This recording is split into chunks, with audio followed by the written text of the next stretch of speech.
Welcome back into the Lions 24/7 podcast. I am Tyler Donahue. He is Daniel Gallen. If you're watching us on YouTube, you can see we are still inside Beaver Stadium. The beautiful lights shining bright behind us. It was the final chance to get in here for Beaver Stadium 2024, and Penn State made the most of it.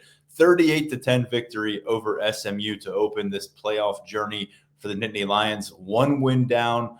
3 more to go to win a national championship. It will be the program's first since 1986. A few steps along the way to get there. But, Daniel, we wondered what it might look like against the ACC runner-ups, the 11-win Mustangs of SMU.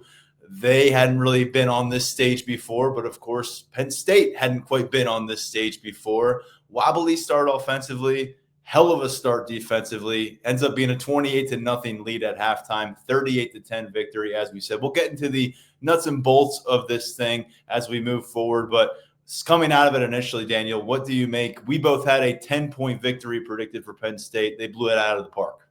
Yeah, I think a lot of it comes back to the Penn State defense and what they were able to do. I think that we heard a lot about this SMU offense. We'd seen a lot from them. We heard a lot about Kevin Jennings, their quarterback, during the week. And I think that we came in with high expectations. We've seen Penn State as a team, especially defensively, get off to slow starts at times this year. And you talk about a noon game, playoff, cold weather, etc. We didn't really know what the environment would be like. I think it wasn't like the worst assumption to think that, okay, maybe it'll take a little bit for this defense to find its gear. And for a little while, it looked like that. I mean, that opening drive that SMU had, they were moving the ball. Penn State looked disjointed, disconnected, and they get the fourth down stop when they needed it. And I think that really set the tone from then on of what this defense was going to do. 2 pick sixes, some good complimentary football on the third interception of the first half for Kevin Jennings, second by Dom DeLuca, and it just put Penn State in a really, really good spot. I mean, I think that when we think back to this game, I think we're really going to remember this defensive performance and how it just felt like SMU, had the clamps put on it for most of the afternoon at Beaver Stadium. We spent a lot of time during game week, and so did the people around Penn State's facilities, really hyping up, gassing up, as you might say, Kevin Jennings, the quarterback for SMU, really talking about his traits as a dual threat quarterback, as someone you've got to respect the second play capabilities on the extension of that. It turned into a house of horrors for him. We heard James Franklin in postgame here on Saturday double down on his comparison to Lamar Jackson, a Super Bowl MVP, a Heisman Trophy winner. I think the young kid's got a long way to go to get to that point, but he emphasized that's the kind of respect they carried for him as a dual threat throughout this preparation for SMU. But he had 3 interceptions in the first half, all 3 by linebackers. Probably the best day for the linebacker position we've seen from Penn State through 14 games now.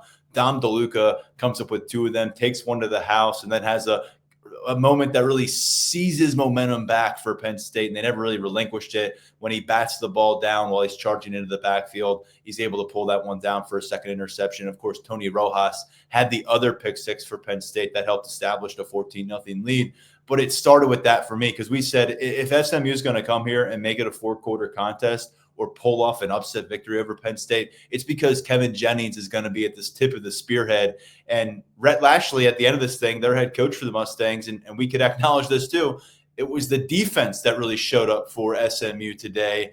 And it was their offense and particularly that quarterback play. He was a negative total for yardage, for rushing. He had those 3 interceptions. He also had a really rough decision on that first 4th down try, I thought, on their first long possession, where he could have rolled out, probably picked up that first down on 4th down.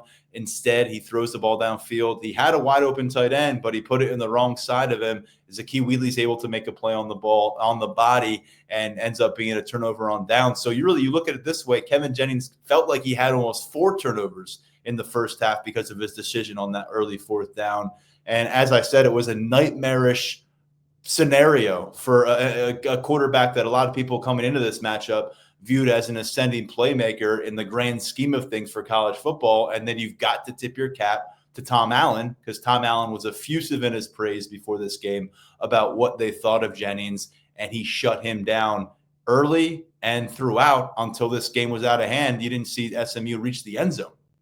Yeah, I think when you look at this game, and you mentioned what Rhett Lashley said about his defense at SMU, I think it got to the point where you wanted to see which offense was going to pick up their defense. Obviously, the circumstances were a little different when you factor in two pick sixes from the Penn State defense to give you that 14-point cushion.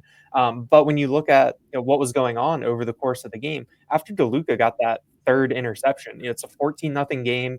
Penn State just got stuffed on 4th and 1 at their own 19-yard line.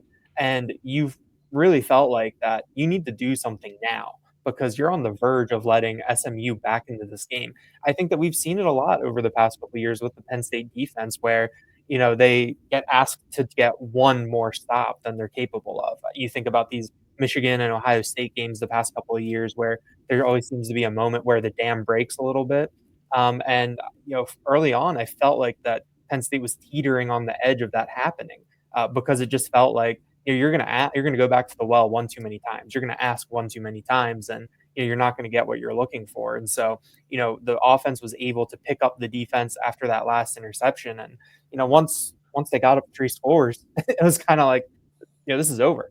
And that had to do with the way that both defenses were playing. You felt like the way that Penn State's defense was playing that you know SMU wasn't going to score 21 points.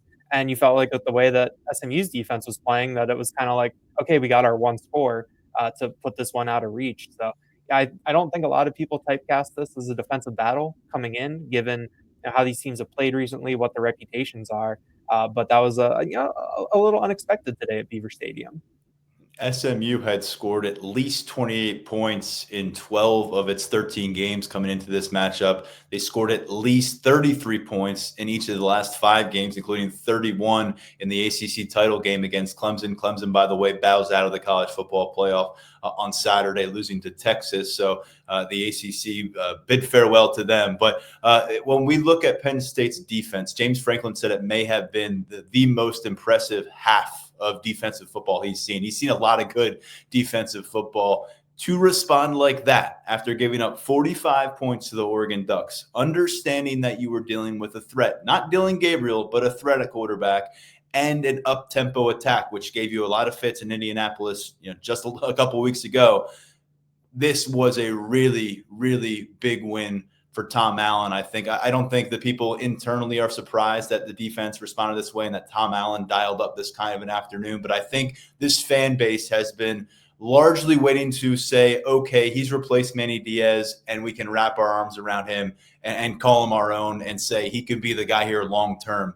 If you don't come out of this game feeling a little bit better about that situation, you weren't paying attention. I understand there are bigger tests that await, and they're going to take on a Heisman Trophy finalist, Ashton Genty, next round, and he's going to be trying to become the all-time single-season record holder for rushing yards. But on this particular Saturday against an SMU team, as I just rehashed, they put up a lot of points. They did not today. Yeah, this Penn State defense rebounded really well from that Oregon performance 2 weeks ago. And even when you think about that Oregon performance, like the defense did find its footing a little bit because Penn State, you're down by 18 early, and then in the second half, you have the chance to tie the game multiple times. I'll say this: it was 28 points in the first 20 minutes. It was 17 points in the next 40 minutes.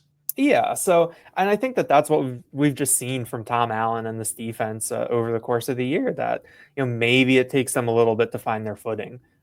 We've talked about that might hurt you at some point. It hurt them in the Big Ten championship game. It looked like it might hurt them today when things really got going for SMU early. But you have the adjustments, the talent on this defense. When you watch Abdul Carter and Denai Dennis Sutton and Zane Durant, you watch them rush the quarterback. You watch what DeLuca, Kobe King, Tony Rojas are doing at the second level. And obviously, we've talked so much about the defensive backs over the course of the year, is that you have the talent that in a game like this, and looking ahead against Boise State, might be a similar situation. Like you have talent that can win out over the course of a game. And so I think that if you're Penn State, you navigate those rough waters early, and then you find your footing, mixing metaphors right here, but then you're good to go from there. So I think this defense has really been impressive. Obviously, Tom Allen had big shoes to fill coming in for Manny Diaz after last year. I still think this is a really good defense. It's just different, and that's how it goes on a year-to-year basis in college football. But yeah, I think that given what we expected from SMU, what SMU had done, really impressive performance today. overall this year, not quite the LBU legacy year that a lot of people would like to see. I think Kobe King has been really consistent as a middle linebacker, as a leader. He's playing at a high level, probably the level that we expected him to be. Tony Rojas has not been at the level I think a lot of us thought. He might have a sophomore breakout. There's been time. There's been a learning curve. I think there's been some physical things he's been working through as well, but he played his best game of football today. I think you can make the case for, at least in some time. He had a 59-yard interception return. That was one of the better interception returns you'll find across the college football, I'd imagine, this year. Really showcased and remind everybody that he was a big-time running back at the high school level. One of the real top, most productive talents when you look at just this film off of high school seniors. You could imagine him playing at this level at that position, but he was a linebacker all the way for the Nittany Lions. What did you make of Rojas's emergence here? Because we've been kind of waiting for him to be a difference maker. And granted, there were some gifts here from Kevin Jennings at times, but Dom DeLuca, his second interception in particular, that was all hustle. And that's what this guy's all about when he asks everybody. Former walk-on, special teams captain, starting linebacker, now a playoff hero. He had a part of a sack, 2 interceptions, took one back to the house to give Penn State a 7-0 lead. And considering how the offense started this game, that really let off some of the pressure from everybody in the stadium having those defensive touchdowns. 14-0, those 2 guys get it on the board. I mean, what do you say about seeing that delivered in a moment like this? Yeah, I think when you talk about getting gifts from Kevin Jennings, I think that it's something that you have to take advantage of them, because it's not gifts if you don't do that. And we saw Jalen Reed do it in that Wisconsin game where these Penn State defenders have had a couple times this year where they're just in the right place and the ball comes right to them and then they can make something happen. But it's a old cliche, old joke, but there's a reason some of these guys play defense. And so when a ball is thrown right to someone, it's no guarantee that they're going to catch it. So when you have those opportunities, you have to take advantage. DeLuca's interception return was, he beat Kevin Jennings to the spot along the sideline on the run back. Keziah Izzard did a nice job of putting his hands up and shielding Kevin Jennings with his body to let DeLuca get around the corner. And you really felt an exhale in Beaver Stadium when that happened. And then on the other side, the Tony Rojas thing, that was crazy when 59 yards. There's multiple times where he just stopped on a dime. You've got these SMU offensive linemen flying every which way. He's picking up blocks. He's using his blockers. I think that's probably the craziest I've heard Beaver Stadium in a while, just because of how long that play lasted, the type of play it was. And I think that it took a little bit to realize kind of what was happening as Tony Rojas made his way down the field. And it was just a very, very fun play to see. You mentioned Tony Rojas's high school career. I looked up his stats while we were in there. 2,239 rushing yards, 35 rushing touchdowns as a senior at Fairfax High in Northern Virginia. He was the All-Met Offensive Player of the Year for the Washington Post. Malik Washington was their Offensive Player of the Year this year. That's the era that you're in. And so, Rojas, he kind of chuckled about it, seems a little bashful after the game when he was asked if he felt like a running back again. And, he said he did a little bit, but that's what you need to do this time of year. If someone has an opportunity to make a big play, make it. And, for Rojas, maybe you think, okay, you've had all these rough moments over the course of the year. You've been working through, maybe some physical stuff. You get this moment, maybe this is a weight that gets lifted or something like that. Maybe this is the springboard, out of the sophomore slump a little bit and into something new. You got to back it up. And this, I'm sure we're going to be talking a lot about this linebacker group when you think about Ashton Genty coming up in 10 days. But I think for Penn State to have the linebackers show up, I thought was appropriate when you talk about last game of the year in Beaver Stadium. And it was just, much needed. Who's going to step up? Who's going to make the play? Today, it was the linebackers. And Dom DeLuca, it's just he seems to be. We said it last year. This is just it's already an all-time story. Last year, we're saying, and he just keeps adding these new layers to it, these new chapters. He's got more eligibility. We expect him to probably be back next year as a third-year captain. And you just wonder what's next, because he does seem to show up in these special moments. And James Franklin had a lot of strong words for him. And you reminded me, by the way, with Tony Rojas, that we had these guys in kind of a different format with the playoff. It's something you maybe see after championship games when you're watching press conferences on SportsCenter and postgame or whatever, where they're all up there together. And so that was a little bit different. We actually got both coordinators together before the players. And we should have mentioned this when talking about the defense.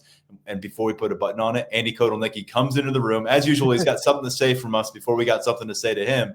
And he says, he starts clapping and says, "Tom Allen, ladies and gentlemen," something to that effect, and basically takes a bow, which I thought was appropriate because things were weird for the offense early. Let's just talk about SMU's drive chart. I want to list it because I just think it's really powerful to just go drive by drive here in the first half. This is what SMU accomplished offensively before halftime while falling behind 28-0. Turnover on downs, interception, punt, interception, punt, interception, turnover on downs, punt. That was their first half of work.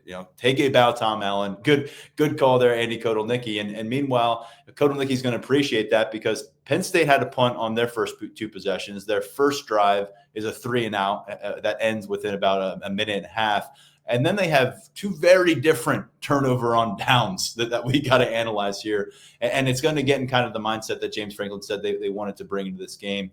They were looking at being at SMU's 29-yard line with a fourth down situation, 4th and 13.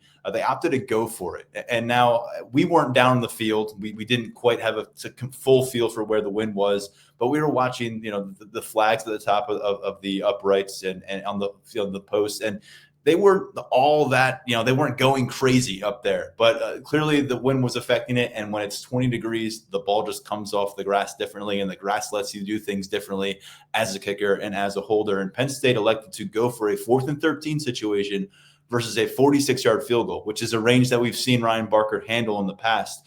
And that 4th and 13 play was ugly. Drew Aller had to get away from a couple different defenders. He ended up working across the field, trying to connect to Katron Allen. It was not a well-placed pass. If it wasn't going to get the first down. And then you're wondering, okay, that's 3 drives now. The 4th drive, wow, 4th and 1 from Penn State's own 19-yard line.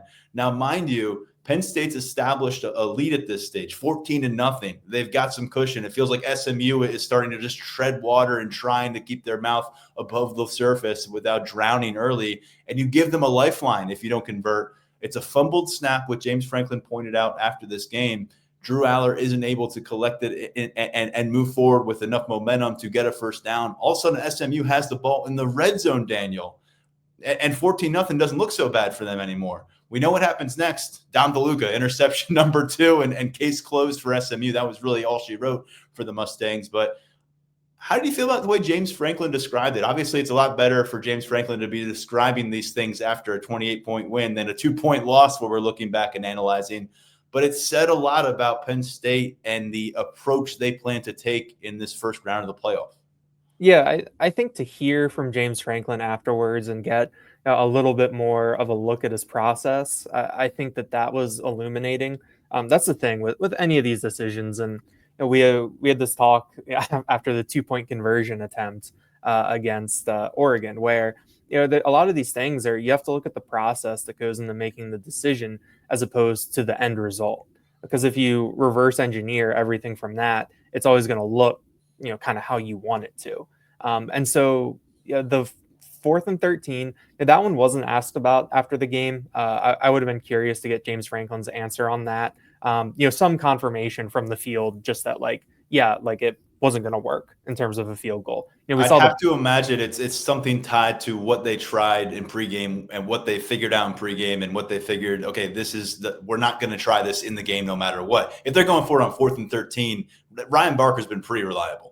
Yeah, and we saw the punters have a little bit of issue on some kicks. You think about last night in that Indiana Notre Dame game, that was not a good punting exhibition there by a couple good punters. And so, I think that one probably makes a little sense. I think that play was just a disaster. I think we'll talk about Drew Aller a little bit later, but it's 4th and 13. And it's kind of a free play as well, because if you throw it up and it gets intercepted, most likely they're going to end up with worse field position than if you just throw an incompletion. And so, to see him, he's under pressure, gets blown up early, and then he ends up just trying to check it down in the left flat to Katron and airmails it. Like, that was just not like, it didn't feel like a good sequence where, maybe if it's 4th and 13, he comes out, decisively throws it down the field, takes a shot to the end zone, and it's incomplete.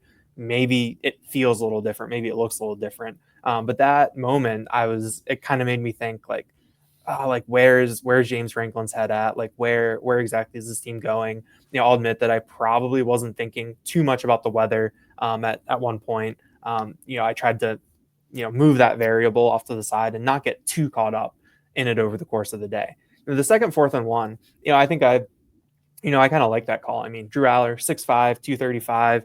You put Cooper Cousins, Khalil Dinkins, whoever else behind him to push him behind Venga Ioane. I'll take that matchup. I think getting the explanation that there's a trouble in the exchange between Dawkins and Aller, I think that explains it a little bit more. And I think that when it comes down to just execution in that, you understand it. But what Franklin said is that all week he's been preaching, be aggressive, be aggressive, be aggressive, to Tom Allen, Andy Kotelnicki, Justin Lustig. And Franklin basically said that, if I'm preaching that all week and we get to that situation and we punt it, what kind of message does that send? Like I'm not living what I'm preaching. And I thought that was a good explanation, from James Franklin. And I think that, Andy Kotelnicki talked about it, where he said playing to win and playing not to lose are two very different things, which is something I wholeheartedly agree with. And, I pointed this out on our message board that I think in these past couple of years, I think that's, especially this year, that's where we've seen like the biggest change in how Penn State approaches some of these big games where, for the most, like that Oregon game, they were playing to win. That Ohio State game, it felt like they were trying to play to win. I think play calling, we're not going to relitigate that down inside the 5. But it just feels like that this Penn State team has a level of determination, a level of confidence, and James Franklin is really trying to foster that confidence. And so, that play didn't work. It felt like it could have been a huge swing, but you get Dom DeLuca to make a play, and then from there, that was kind of it. It never felt like SMU was going to threaten again. Never felt like they were going to get themselves back into this game. And I think that decision, says a lot about where Penn State is right now as they're moving forward. I'm thinking back to that fake punt, 4th quarter in Minneapolis. Did the flip switch, and it's like we're going for it. Like we are going in, we're all in, we're pushing our chips in, we're not playing cautious, we're not going to have any regrets. If is that what James Franklin just determined coming out of the Ohio State game and moving forward? You have this extra breath of life, and they played that way against Oregon, even after falling behind 28-10. I think you came out of that and saying, this team's ready to fight. This team's ready to get, go toe to toe with the best in the country and try to prove they might be the best in the country. And 38-10 win was a nice opening statement. But I thought what really sealed the deal today and what just convinced you, okay, Penn State's not going to have much trouble getting to the next round of these playoffs is on that ensuing drive after you get to, that kind of debacle with failing to pick that up and giving the red zone opportunity. The Mustangs get inside your 10-yard line. They had the ball at the 6-yard line. 2 plays later, Dominic DeLuca makes that great play, able to deflect the football, able to get that interception, and then 2 incomplete passes. And it's 3rd and 10. You're deep in your own territory. You're thinking, man, this Penn State offense can't generate anything. They're up 14-0, but it's in spite of their offense. It's despite their offense. And then a 25-yard pass completion to Harrison Wallace. This ends up being capped off by a 25-yard run for Katron Allen, who continues to look the best we've seen him in 2024 over the past 8 quarters. And from that point forward, they were able to effectively run the football. Drew Aller was a part of that. He had a 13-yard run on that possession on a 3rd and 6. I believe he had a couple other 10-plus yard runs to move the chains. He's been important in that way for a while. But once they found some offense, and it wasn't the passing game today, just that not was the story. Tyler Warren probably had one of his quieter performances of the entire season, and you didn't see a receiver light it up. But once they had that possession and kind of got something underneath their feet on offense, it just felt like, SMU, you're toast. We started to see the body language change on the sideline before halftime. Daniel, I pointed out to you, the guys were really trying to, generate their own energy, generate their own hype on the sideline. The players who weren't dressed in uniform, they were trying to be a hype squad after every play early in the matchup. And all of a sudden, late in the second quarter, it's 21-0 after that Penn State possession. Those guys had their hands in their pockets. Their hoods are up. They're looking at the ground. They look like maybe they're ready to go home. And that's the way it kind of felt. Not to say that SMU on the field didn't fight to the best of their ability, but it just felt like it took their heart out and you didn't give it back. And the Beaver Stadium crowd brought it too. And they stayed for 4 quarters on a day that lingered in the 20s. It was very cold. I felt fortunate to be in the press box today in the heat. And this crowd brought the energy. SMU seemed to be affected by that. They had 3 pre-snap penalties in the red zone later in the game when they had chances to put points on the board. And overall, I felt like James Franklin kind of saw the culmination of something he's tried to speak into existence for a while. A whiteout a few days before Christmas with a trip to the national quarterfinals on the line. Your atmosphere delivers, your team delivers, and the opponent was not ready to handle you bringing that to the field. When you talk about the body language, the one thing that stood out to me was the first time that Beaver Stadium, PA played Mo Bamba, you look at the SMU sideline and they're hyping up the crowd. They're jumping up and down. And then you fast forward into the second quarter, there's another big third down. Mo Bamba comes on the speakers. You look down at the SMU guys and there's just no reaction to it. And we knew that down in Dallas that they were blasting that at practice. It kind of reminded me the amount of times that I was seeing on social media that they were playing it at practice reminded me a little bit of that Oregon video after the Wisconsin game that they put out where, they played Jump Around over and over and over again. And we're like, every time you hear the song, this is how you react to it. It felt a little bit like maybe SMU was trying to, use that kind of psychology and, it didn't work. But this environment, it was kind of like I mentioned it earlier. It was kind of like the Washington game where we're all like, oh, like they just lost. There's no juice during the week. Our board was dead. Like it's on Peacock, 8 o'clock. Like it was kind of like, what's the point? Like, and then you get there and there's 110,000 people and like, it's the Penn State whiteout. Like it's the environment you expected. And I think that again, this week was kind of a reminder that all of these conversations that we see, the conversations that we have, our message board, it's a very small slice of what the greater like Penn State fandom, the greater Penn State universe is going through. And I think that that's something that that I feel like people, ourselves included, always have to remember a little bit. 106,000 people were in Beaver Stadium today. The student section was packed. The sections that are normally for the student section that they opened up for GA, those were packed. Some empty seats in the upper decks, but the official capacity is in the 106 range, I believe. And so you had essentially a full stadium.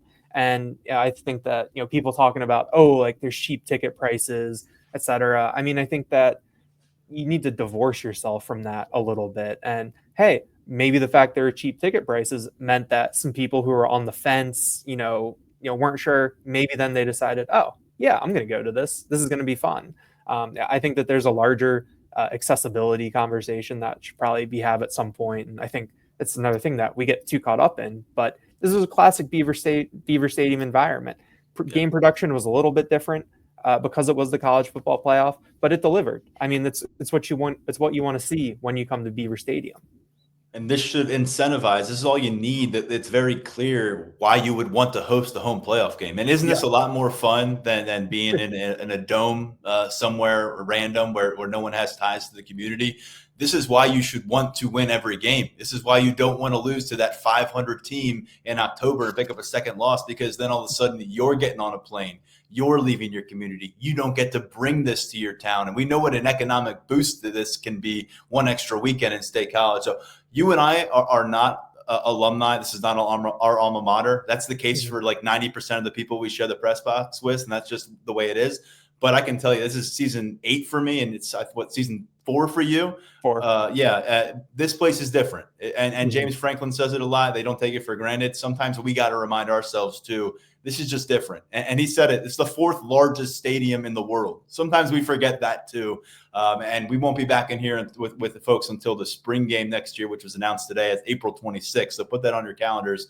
But what a way to finish out the home schedule in 2024 for Penn State. And again, let's get to the final stretch of this episode, Daniel, by jumping on the Katron Allen and Nick Singleton bandwagon, because it's looking beautiful again. I said it last week. I wasn't sure that we would see them operate like this together with this effectiveness again in their careers. I thought maybe they'd go their separate ways one way or the other after this season. And you kind of view 2024 as maybe a missed opportunity to have them both peaking together. They're peaking together right now. I mean, you can really say that after both going for 100+ rushing yards in the matchup against Oregon. They're over 6.5 yards per carry for the second straight week. Combined 29 offensive touches, 195 yards, 3 touchdowns. Not only did we see the physicality from Katron Allen on a few occasions, he was like, in the weight room, bench pressing guys with the football in his hand at times today. But Nick Singleton on his touchdown run, James Franklin provided a very great anecdote for us after the matchup. And he described their performance today as violent. But he said as Nick Singleton came to the sideline, he told him he was violent. Nick Singleton let out a big scream and then said, I'm a violent, and then fill in your choice of curse words that you think Nick Singleton may have taken from his bag of tricks and applied to that. But James Franklin said he loved that response too. And I'll just say this. We talked about Drew Aller becoming a different guy, different demeanor. So is Nick Singleton in the way he carries himself. He's still the same dude in front of a microphone that he's always been. And I'd say Drew Aller largely is that too. Maybe they're more sharp and a little more polished. But on the field, the way they're carrying themselves, and I think the way that teammates follow their lead, Nick Singleton's taking on a different demeanor. And if these two guys keep this up, this is just a different Penn State offensive attack than the one that we were watching in October, the one that we were watching for most of November. And we have to adjust our expectations for this unit accordingly. Yeah, the Singleton anecdote was really good. And I think that you talked about the different press conference setting that we have. And so Singleton is up there at a microphone, and it's, Tony Rojas, Drew Aller, Devon J. Thomas, Abdul Carter. I think that was everyone. Yep. Yeah. And, Mark Wogenrich asks, Nick about it and says, James said this, like the quote, and the rest of the guys up there just burst out laughing. And I think that kind of shows that, they're loose, they're supporting one another, they're all really in tune and with it. And I just thought that was a neat moment. And Singleton he has never been the most talkative person, and so and that was pretty set up for him. So you were kind of like, all right, he might run with this a little bit, because every once in a while he'll be honest, really, really honest with us, and really open about things. But he kind of took it back and talks about that's how I want to play. Jaywan Sider teaches us this, etc. But I think that Singleton this year, the way that he's playing, you think back to that Illinois game and the one play that he had where he chips the guy, catches the pass, trucks a guy, gets a first down. I think that's really been the player that we've seen him be. And this running game, it took a little bit to get going, but Andy Kotelnicki made the point after the game where, the idea that you have is that in the first quarter, you've got those 2 and 3 yard runs. Then they turn into 4 to 6 yard runs. And then by the second half, you're getting your, 12 yard runs, 14 yard runs. And you look at Katron Allen's, rushing log, and it really bears it out, where it's 2, -1, -1, 1. And that's through the halfway point of the second quarter. And then boom, 25 yard touchdown run. And then the rest of the game, it's 6, 6, 17, 6, 5, 4 for another touchdown. It just shows that when this running game, finds something that works, or it makes it so that you don't want to be there anymore as a defense, or you're tired as a defense, they're poised to really jump on you and take advantage of that. Nick Singleton, 6 straight games where he's at least 5 yards per carry. He's putting that in the rearview mirror, what we saw. And even when he scored that game-tying touchdown late against USC, you remember it was almost tough. He had to put in extra effort to reach the end zone on that run, and it doesn't look tough anymore. It looks very natural for Nick Singleton again, and that's big news for this team as they move on to face Boise State. Daniel, as we wrap up, Grunkemeyer got in. We saw a little bit of him late. He's your new QB2. It wasn't pretty. He ripped off the Band-Aid fast when it comes to throwing an interception. Drew Aller took about a full regular season to throw one of those picks. Grunkemeyer said, first possession, let's get it out of the way. Let's move on. At that point, obviously, you've got some backups on the field. They did let Grunkemeyer play with essentially the first-team offensive unit. You pointed that out to me, maybe getting some acclimation there, not just throwing him to the wolves with some other backups. Defensively, they went to some backups late. They had a lot of freshmen on the field, guys getting some playoff opportunities, which is pretty cool. You did see SMU put up a touchdown late to make it a 38-10 game. But overall, Daniel, when you kind of look at how this one came together for Penn State, by the way, Nolan Rucci finished with a club on his hand. I'm trying to get all the little pieces here that we'll need to track. He did come back in the game, but just something there. He continues to play well. This offensive line continues to play well. But I thought it was interesting, the kind of emotional commentary that we got from Franklin when he was asked about winning 100 games. He got to that mark. He's 100 wins, 40 losses now in his Penn State career. And I think that kind of looks even more impressive when you remember through 30 games, he was 16-14 here. People were kind of calling for his job. And so he deflected, and I think he's done a good job of that lately. When we want to talk about him and maybe some of his things, he talks about his staff. He talks about the players. He talks about the seniors. He talked about this being one of the remaining true college football programs. And obviously that's a bit of a biased opinion from the head coach of that college football program. But we're seeing just a game of musical chairs when it comes to rosters, when it comes to coaches. It's so hard to figure out what a team's going to look like 1 week later at this time of year versus 1 year later. Bo Perbula, kind of made his way to the transfer portal this week, and that was tough for the team. But Franklin got pretty emotional and pointed that out, and he's saying it's not about him. He's not at this point in his career. We know how much he's been able to probably put in the bank and will continue to do. He's got a trophy mantle. He's got a coaching tree. He's got a hell of a network across the college football universe where if he ever wanted to leave Happy Valley, he wouldn't have to walk too far to find his next gig. But he says it's about his players. And when you're showing this vision and saying you're going to be a father figure for these guys, I think that message really on the back end hits home for a lot of them. And I think in turn, they reciprocate that kind of passion. And maybe that pays off for Penn State in a college football world where even across the playoffs, you just wonder how much of your roster, how much of your coaching staff is fully bought in this moment and doesn't have eyes peering toward what awaits in the offseason or in the portal. Yeah, I mean, James Franklin, the way that he frames it is, like you said, he might have a little biased opinion because, that Penn State works the transfer portal. We know that, he talks about the tough conversations that they'll have with players that, during different junctures of the season. Like, it's a modern college football program. And that's what James Franklin has done in terms of really updating it when you talk about facilities, staff sizes, staff roles, all of that stuff. But, I think that Penn State and Franklin have taken like a really, I think, long-term vision. And part of that, the fact that he has been here for 11 years now, he signed a 10-year contract extension a couple years ago. I think that gives you the security a little bit to, weather that 11-11 stretch over 2020 and 2021. And then, operate in a way where you don't need to hit the transfer portal hard. You don't need to, take risks and of upsetting your locker room and things like that. You can continue to, develop players, recruit high schoolers, develop them for, 3, 4, 5 years, however long, and turn them into contributors. I think the way that they're building the program, is sustainable, which I think you've seen in terms of, 11 wins in 2022, 10 wins last year, and now 12 wins.